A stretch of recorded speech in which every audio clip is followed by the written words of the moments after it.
Amis, bonjour à tous et à toutes et bienvenue à notre rendez-vous quotidien consacré à la méditation de la parole de Dieu. Nous sommes aujourd'hui le 7 mai 2022 et vous faites bien de vous connecter pour la halte spirituelle en ce quatrième dimanche de Pâques dans l'année liturgique. Installez-vous bien, c'est parti, c'est le dimanche du bon pasteur. Alors, laissons-nous nourrir et abreuver aux sources de la parole de Dieu qui nous conduit à la vie éternelle. Certains parmi nous ont certainement eu déjà l'occasion de traverser des territoires où errent parfois des troupeaux grands ou petits, des troupeaux de brebis ou de moutons. Et justement, il peut arriver que ce troupeau ou quelques moutons, quelques brebis se trouvent sur l'axe routier. Si nous sommes en voiture, par exemple, il peut nous arriver de klaxonner. Et alors, en observant l'animal devant nous, on voit bien qu'il nous regarde, secoue la tête.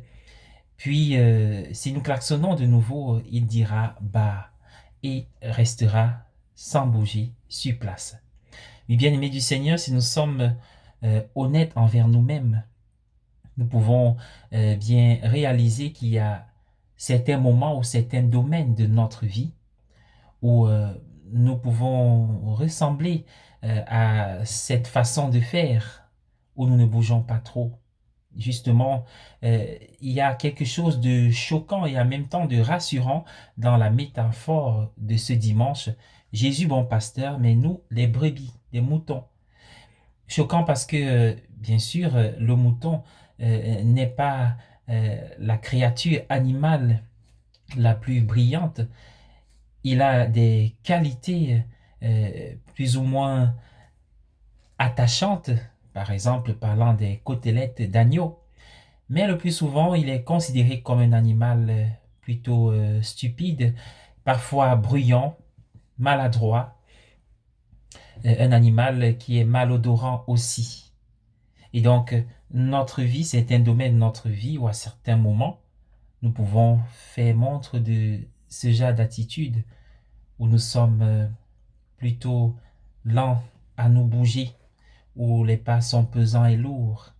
Il y a un certain lassisme et ils ne sont pas fiers de nous.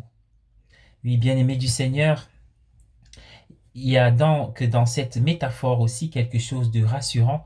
Jésus qui se dit bon berger, bon pasteur, il connaît ses brebis, les brebis le connaissent, elles écoutent sa voix. Mais qu'est-ce qui fait la particularité de ce pasteur par rapport aux mercenaires d'Ézéchiel 36-37, c'est qu'il est capable de donner sa vie pour les brebis, c'est-à-dire d'être fidèle à la parole donnée. Il y a donc une identification entre ce qu'il dit et ce qu'il fait. Il a promis de donner sa vie et il l'a fait. Et il est ressuscité. Il y a donc en Jésus cette invitation à découvrir l'unité, l'identité entre le Père et lui, et entre sa parole et sa vie. C'est un appel pour nous. Et la partie qui est rassurante, c'est qu'il dit, il donne sa vie pour ses brebis, ajoutons, même si nous ne le méritons pas. Cet amour inconditionnel, cet amour gratuit, cette miséricorde qui coule, alors qu'il nous prend dans ses bras quand nous sommes blessés, fatigués, sur le chemin de la vie. Et il nous relève et nous constitue en enfants de Dieu. Mais si nous avons tendance à nous identifier comme des moutons ou des brebis dans le pâturage du Seigneur, en tant que baptisés, rappelons-nous que nous sommes configurés au Christ. Nous devenons donc temple du Saint-Esprit, fils de Dieu, mais frères de Jésus-Christ. Cela signifie en tant que frères que nous avons aussi une participation à sa qualité de bon pasteur. Être des bons pasteurs. Voilà l'autre dimension. Mouton pour suivre, mais aussi bon pasteur. C'est-à-dire pour participer en tant que baptisé aux trois offices, prêtre, prophète et roi. L'office sacerdotal, C'est ce qui se passe dans ces murs, dans l'église, où chaque fois que nous sommes devant un sanctuaire ou en prière. L'office prophétique, c'est ce qui se passe en dehors des murs de l'église ou des communautés de prière pour témoigner, dénoncer, annoncer. Et il y a l'office royal. Nous participons au gouvernement du Christ qui est roi de ce monde. Un règne de justice, de paix, des valeurs que nous devons défendre et pouvoir prendre soin des autres et de nous-mêmes. Et bien-aimés du Seigneur, pour terminer, revenons sur cette notion de suivre le Christ ou suivre sa voie, rester fidèle. Oui, en parlant du troupeau des brebis, il y a une dimension de la foule, de la communauté qui représente l'Église ou les personnes avec lesquelles nous avançons dans la vie, car l'entourage et les fréquentations aident à rester fidèle à ses principes. L'Église est donc un support, un soutien dans cette démarche pour la paix, la liberté, la justice, le respect de nos valeurs et de notre foi. Mais dans cet engagement où il y a la foule, il y a l'individu qui a sa liberté, sa conscience. Elle doit dire oui et suivre le Christ. Et pour mieux le comprendre, prenons l'exemple des saints qui nous ont précédés, nos aînés dans la foi. Durant ce mois, on aura la canonisation de Saint Charles de Foucault, de Charles de Foucault, et même voilà d'autres personnes qui seront béatifiées. Prenons l'exemple de ce qui s'est passé un certain 17 juillet 1794, où 16 carmélites, les religieuses carmélites, ont été guillotinées parce qu'elles ont refusé d'abdiquer. Et il est dit qu'elles chantaient le Redina Coeli alors qu'elles allaient à la guillotine. Et parmi elles, il y en avait qui étaient tout apeurés au milieu de cette foule qui criait et désirait leur mort.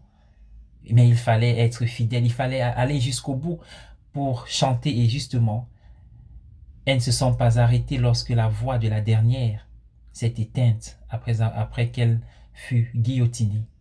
Mais aujourd'hui, le témoignage continue d'être porté. Il y a le cas d'Agnès, qui à 12 ans a accepté le martyre à Rome, refusant d'embrasser la vie mondaine.